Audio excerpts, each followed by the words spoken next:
A'udzu billahi minasyaitonir rajim. Bismillahirrahmanirrahim. وليست التوبة للذين يعملون السيئات حتى إذا حضر أحدهم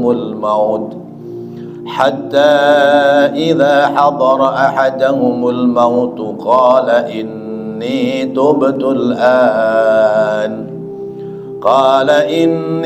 تبت الآن ولا الذين يموتون وهم كفار أولئك أعتدنا لهم عذابا أليما. Bapak Ibu hadirin hadirat rahimakumullah, melanjutkan kajian yang lalu.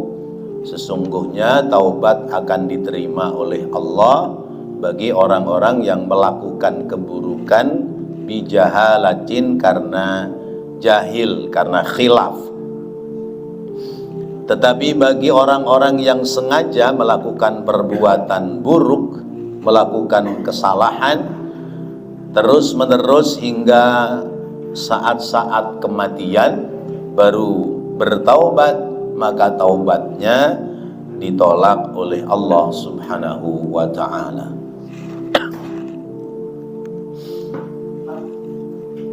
Walaisatit taubatu lilladzina ya'maluna as-sayyi'ati hatta idza hadara ahadahumul mautu qala inni tubtul ana.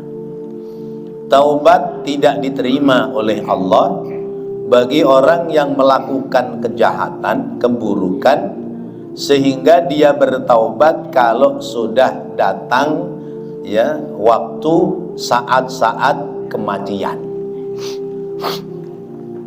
Kalau sudah datang saat-saat kematian dia baru bertaubat, maka taubatnya ditolak oleh Allah Subhanahu wa ta'ala.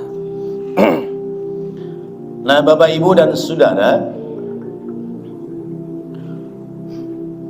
dalam satu riwayat bahwa kejahatan itu, keburukan itu memang dikendalikan oleh iblis. Orang melakukan kejahatan, ketika orang itu melakukan kejahatan, apalagi kemudian kejahatan itu terus-menerus, berarti dia ada dalam kendali iblis, ada dalam kendali anak buahnya iblis namanya. Jangan pelototin saya ngomong setan. Saya bukan setan ya.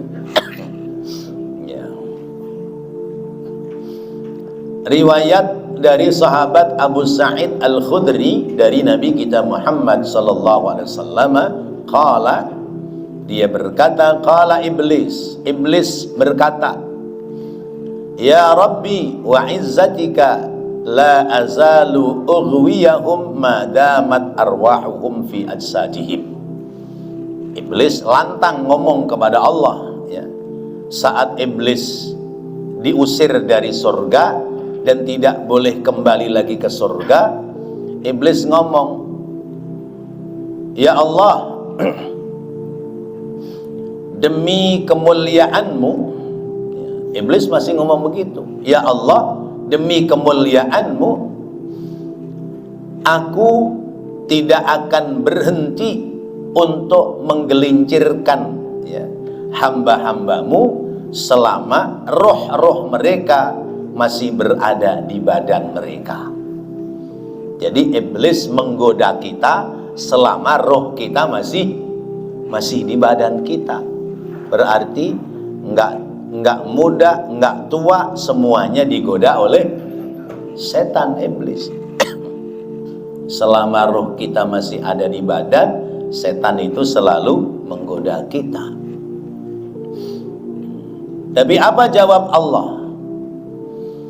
Allah memberikan jawaban yang luar biasa. Faqala Allah azza wa jalla, maka menjawab Allah azza wa jalla, wa izzati wa jalali la azalu aghfiru lahum mastaghfaruni. Demi kemuliaanku dan kekuasaanku, aku tiada henti-hentinya untuk memberikan ampunan kepada mereka selama mereka bermohon ampunan kepadaku. Setan, iblis tugasnya goda kita. Allah tugasnya mengampuni kesalahan dan dosa kita. Menang iblis apa menang Allah? Menang Allah. Artinya bahwa ketika orang itu berbuat dosa sebab kepleset, ya, kepleset. Misalnya, ya, kita udah tua mau ngapain, rumah tangga lagi misalnya. Udahlah, tinggal mau istiqomah ibadah. Tiba-tiba kita lagi jalan, diberhentiin ada perempuan cakep, Pak. Gimana kira-kira? Ya, iya. Perempuan cakep ngalangin kita jalan. Iya. Bapak Haji mau ke mana? Ya. Oh, badai ke pasar Tanah Abang gitu. Iya. Ya, abdi ngikutnya katanya. Saya boleh ngikut nggak Bapak Haji? Oh, boleh aja. Ngikut nggak boleh. Ya. Udah, tuh ngikut dan ngintilin dia di belakang kita. Bapak Haji itu di Tanah Abang kan ada apa namanya itu tempat-tempat kecil tuh, apa, kamar-kamar sewaan. Bapak Haji mampir dulu dah ke kamar sewaan gitu. Bagaimana kira-kira? Iya. Biarin deh saya korting dah sama orang lain. Ya, misalnya 200.000 sama Bapak Haji, udah 100.000 aja lah. Bagaimana kira-kira? Bagaimana Bapak Haji? Mana cantik, molek, ya, putih, mulus, la ilaha illallah. Ya, tambah bahenol lagi, Allah. Ya. Iman sih iman, ya, tapi saimannya ini yang suka tergoda. Ya, imannya kuat, tapi saimannya ini yang kadang-kadang kagak kuat. Bingung dah tuh. Mau ditolak barang bagus, jarang ketemu yang model begini, ya. Kagak ditolak takut dosa. Apa kata setan? Udah, jalan aja jalan. Apa kata setan? Mbak aja mbak gitu ya. Nah, namanya setan gitu. Ntar gampang bertaubat, mau kapan lagi? Nah, ya, gampang bertaubat. Bapak Haji masih kuat nggak? Saya mah udah tua, mah udah kurang kuat. Mampir dulu dah beli obat apa namanya itu? Obat yang buat kuat-kuat gitu ya. Iya, akhirnya beli tuh minum obat kuat. Mampir dah tuh di apa kamar yang disewain di daerah-daerah situ. Jantungnya kumat. Habis minum itu ngap-ngap ya. Iya, mati di situ. Bagaimana kira-kira? Inna lillahi wa inna ilaihi raji'un. Iya, belum taubat itu. Iya. Orang baru pemanasan. Baru pemanasan mau nanjak, nggak tahunya ditarik sama Israel. Habis sudah di situ. Ya Allah, na'udzubillahi min dzalik. Ya Allah, emang ada yang begitu? Ya mungkin kita mah kagak tahu ya. Kita kagak tahu, bisa jadi ada. Maka harus hati-hati. Itu jebakan setan. Setan terus memberikan jebakan kepada kita. Kapan lu kepleset? Kata setan begitu. Ya. Selama umur kita masih ada, nyawa kita masih ada, itu setan terus menggoda, mengganggu kita. Masya Allah. Nah, berbeda dengan orang khilaf. Orang khilaf itu yang lalu-lalu melakukan maksiat, tapi hari ini sadar, kemudian dia bertaubat, lalu berbuat kebaikan, ya. Faulaika yatubullahu alaihim. Yang demikian Allah memberikan ampunan, ya. Kemarin-kemarin khilaf, hari ini sadar, akhirnya bertaubat, udah berhenti total. Dia meninggalkan kebiasaan-kebiasaan buruk. Biasanya jalannya itu dari rumah ke diskotik, dari rumah ke nightclub, dari rumah ke tempat-tempat begituan. Ya, begitu bertaubat, set direm, dia belokkan jalannya dari rumah ke masjid, masjid balik ke rumah, rumah ke musola, musola ke rumah, terus seperti itu. Maka taubatnya diterima oleh Allah Subhanahu wa ta'ala. Maka ayo buruan, ya, buruan pada bertaubat. Kalau orang buru-buru bertaubat, maka kata Allah, la azalu aghfiru lahum mastaghfaruni, tiada henti-hentinya aku akan memberikan ampunan selama mereka beristighfar, mohon ampun kepadaku Allah Subhanahu wa ta'ala. Kenapa? Karena ya, Allah itu faulaika yatubullahu alaihim wa kana Allahu aliman hakima. Allah itu maha mengetahui lagi maha bijaksana. Tapi kalau orang itu ya alhamdulillah dikasih hujan ya. Pagi tadi subuh kasih hujan lewat doang, sirap debu namanya ya. Nah, sekarang dikasih hujan lagi ya. Memang kita sedang haus ya, hujan, haus air. Tapi kalau orang itu terus berbuat maksiat, lalu kemudian dia bilang kapok berbuat maksiat, tapi bukan karena untuk bertaubat kepada Allah, tapi karena sudah tidak ada kemampuan baru dia kapok. Nanti kalau dia mampu mulai lagi nggak? Mulai lagi itu. Ya, orang main judi nih, judi sampai jatuh melarat. Ya, begitu jatuh melarat dia bilang kapok, saya udah nggak mau main judi. Begitu dapat apa tuh namanya? Ya, dapat undian berhadiah ya. 1 juta atau 10 juta, kira-kira main judi lagi nggak?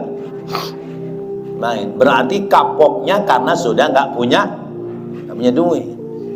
Nah, ini nggak termasuk orang yang bertaubat yang begini. Atau misalnya orang itu dari muda berganti-ganti pasangan, ya, ganti-ganti perempuan. Begitu udah tua dia bilang kapok. Ya.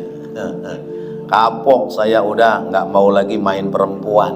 Ternyata bukan kapok untuk bertaubat, tapi karena sudah nggak qiyamuhu binafsihi. Paham? Sudah nggak bisa lagi, ya. Sudah nggak bisa lagi.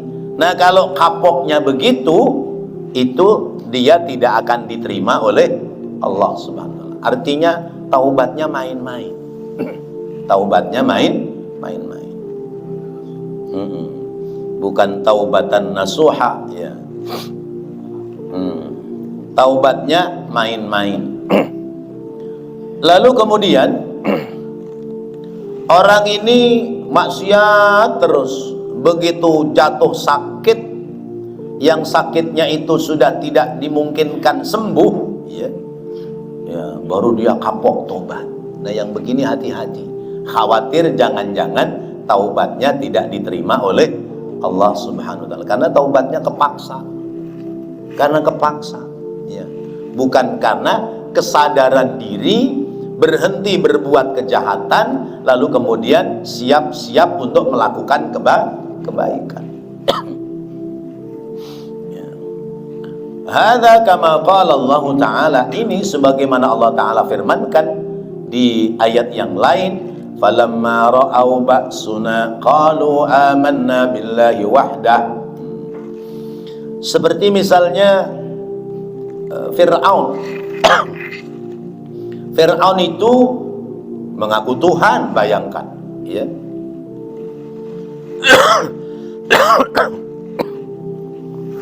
Fir'aun mengaku Tuhan. Terus ketika mengejar Musa sampai di tengah laut ya, air laut itu kembali menyatu, Fir'aun sadar, wah mati gua, kata dia begitu.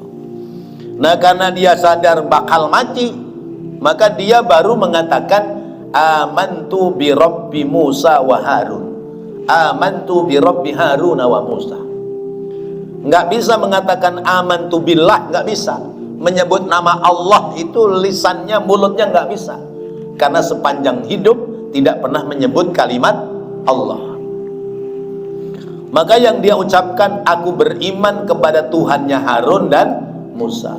Kata malaikat, udah tutup buat kamu. Belebekin sama malaikat. Iya. Sudah nggak ada kesempatan buatmu bertaubat kepada Allah. Karena kamu bertaubat sudah dalam keadaan terpaksa. Nah, itu yang dimaksud dengan laisatit taubatu lilladzina ya'maluna as-sayyi'at, ya, hatta idza hadara ahadahumul maut qala inni tubtu al-an. Waktu sehat seger buger nggak akan bertaubat kepada Allah, nggak ingat sama Allah. Suruh sholat juga jawabnya enteng, sholat. Emang kalau udah sholat orang hebat apa? Gitu. Puasa, orang puasa itu nyiksa diri, tahu? Kata dia begitu. Iya. Nyiksa diri, makanan enak gak mau makan, ya. Lapar haus seharian, itu nyiksa diri namanya. Tuh, ya, diajak suruh puasa bilangnya orang puasa nyiksa diri. Terus begitu, nggak ada baik-baiknya dia. Begitu jatuh sakit pelek, udah nggak mungkin sembuh dari sakitnya, baru dia bertaubat kepada Allah. Ya. Bisa jadi yang begini taubatnya ditolak oleh Allah karena taubatnya terpaksa. Terpaksa. Lain hal kalau orang itu taubatnya ikhlas, bertaubat kepada Allah, berjanji tidak akan mengulangi lagi, maka kata Rasulullah, innallaha yaqbalu taubata abdin ma lam yugharghir. Sesungguhnya Allah menerima taubat hamba sepanjang napasnya belum sampai di tenggorokan. Berarti dalam keadaan sakit parah sekalipun Allah masih membuka pintu taubat. Tapi taubatnya yang sungguh-sungguh. Udah cekik-cekik mau mati, dia bertaubat, akhirnya sembuh, sehat, dibuktikan tidak balik lagi dia melakukan perbuatan maksiat. Nah, itu taubat yang benar. Ini enggak cekik-cekik bilang bertaubat kepada Allah, ya. Begitu sembuh sehat, balik lagi aja ke sono. Berarti taubatnya dalam keadaan terpaksa. Yang begitu mah tidak ada ampunan, ya, bagi dia. Seperti pula ada dalam ayat yang lain, ya, kama hakamallahu ta'ala ba'da taubati ahlil ardi idza ayanu syamsa tali'atan min maghribiha fi qaulihi ta'ala. Seperti Allah memberikan hukuman, ya, taubatnya penduduk bumi kalau matahari sudah terbit dari arah barat, ya, maka taubatnya ditolak oleh Allah. Yauma ya'ti ba'du ayati rabbik la yanfa'u nafsan imanuha lam takun amanat min qablu aw kasabat fi imaniha khaira. Jadi taubatnya tidak diterima lagi kalau matahari sudah berpindah terbit dari arah barat, terbenam ke arah timur. Tuh orang zaman itu sudah isinya maksiat semua. Gak ada orang ibadah, gak ada orang berbuat baik, ya. Buminya aja udah jengkel. Buminya udah jengkel, ya Allah, kapan ya Allah saya udah gerah ini karena diinjek-injek oleh orang-orang ahli maksiat. Kapan ini engkau menggulung kami, menyelesaikan kehidupan alam semesta? Nah, saat itu Allah putar jalannya bumi, ya. Yang biasanya berputar dari kiri ke kanan, ini diputar dari kanan ke kiri. Akhirnya matahari pagi-pagi jedulnya dari arah barat. Nah, saat itu taubat tidak lagi diterima oleh Allah Subhanahu wa ta'ala. Jadi ada dua hal. Hal pertama, taubat tidak diterima oleh Allah sebab orang bertaubat karena terpaksa. Sesungguhnya dia belum ingin bertaubat, tapi karena terpaksa bentar lagi dia merasa bakal mati baru bertaubat. Ya, yang kedua, kalau matahari sudah mulai terbit dari arah barat. Sekarang terbitnya dari arah mana? Alhamdulillah, berarti taubat kita masih diterima oleh Allah. Itu dua hal. Kemudian penggalan ayat yang berikutnya, walalladzina yamutuna wa hum kuffarun, dan tidak pula diterima amalannya orang yang mati atau tobatnya orang yang mati sementara dia mati dalam keadaan kafir. Yakni annal kafir idza mata ala kufrihi wa syirkihi la yanfa'uhu nadamuhu wala taubatuhu wala yuqbalu minhu fidyatun walau bimil'il ardi dhahaban. Orang kafir ketika dia mati dalam keadaan kafir, atau orang musyrik, ya, agama KTP-nya mah Islam, tapi dia benci sama ajaran agama Islam, musyrik, ya, tidak mengakui kebenaran ajaran Islam. Orang mati kafir atau orang mati musyrik atau mempersekutukan Allah, la yanfa'hu nadamuhu, ya, penyesalannya tidak memberikan manfaat kepadanya. Wala taubatuhu, dan tidak pula diterima taubat baginya sesudah kematiannya. Wala yaqbalu minhu fidyatun, dan tidak diterima pula pada dirinya minhu daripadanya fidyatun, itu fidyah, bayaran atau tebusan. Walau bimil'il ardi dhahaban, sekalipun tebusannya emas seberat bumi. Orang mati kafir pingin menjadi orang beriman sesudah kematiannya, dia punya emas seberat bumi buat nebus mati kafir, tetap ditolak oleh Allah Subhanahu wa ta'ala. Ada orang punya emas seberat bumi. Kalau emas seberat bumi, terus buminya di sebelah mana? Artinya sebesar apapun kekayaan yang dimiliki oleh orang yang ingkar kepada Allah, ya, kalaupun dia mati kemudian kekayaannya buat nebus, ya, dia ingin kembali beriman, maka ditolak oleh Allah Subhanahu wa ta'ala. Misal mula-mula dia muslim, kemudian dia menikah atau dinikahi oleh orang non muslim, akhirnya dia pindah agama mengikuti pasangan hidupnya. Padahal dia tahu bahwa kebenaran itu adanya pada agama Islam, tapi karena keterpaksaan mengikuti pasangan hidupnya, maka dia kemudian, ya, meninggalkan ajaran Islam mengikuti pasangan hidupnya. Ya, mungkin dia yang laki-lakinya atau mungkin dia yang perempuannya. Terus kemudian meninggal, mati. Mungkin KTP-nya belum dirubah, masih agama Islam, tapi akidahnya sudah mengikuti pasangan hidupnya. Misalnya perempuan udah mengikuti suaminya ke tempat peribadatan, dia ngikut ke sana, dia ibadah dengan cara-cara ibadah suaminya. Atau misalnya istrinya yang beda agama, suaminya yang ngikut. Terus kemudian dia kekayaannya banyak.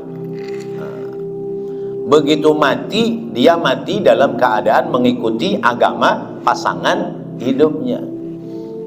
Lalu diibaratkan dia bisa ngomong, umpamanya, ya sudah, saya pingin mati mukmin, pingin mati menjadi orang beriman, udah ada kekayaan saya semuanya saya bagikan buat nebus supaya saya mati beriman. Bisa nggak?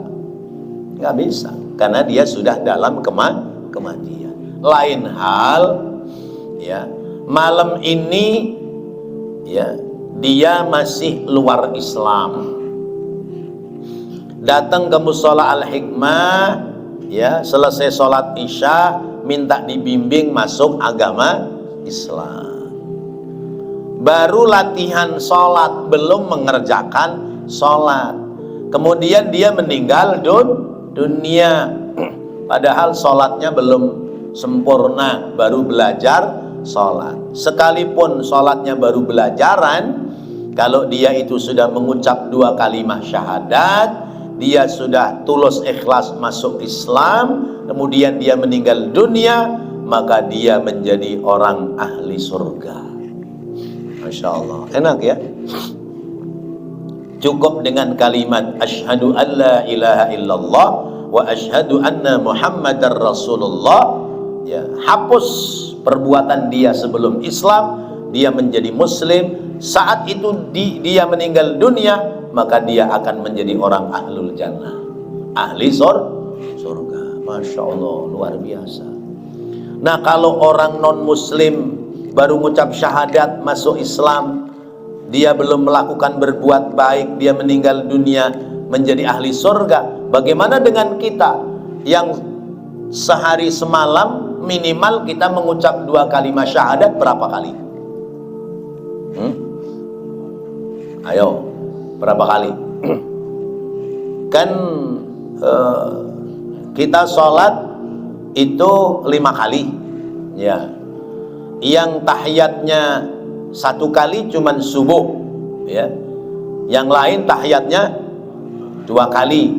Yang 2 kali berarti 4 kali 2 8 tambah 1 kali 9 kali kita mengucapkan 2 kalimat syahadat. Benar kan? Ya, jangan 17 kali. 17 kali rokaatnya. Iya, ya.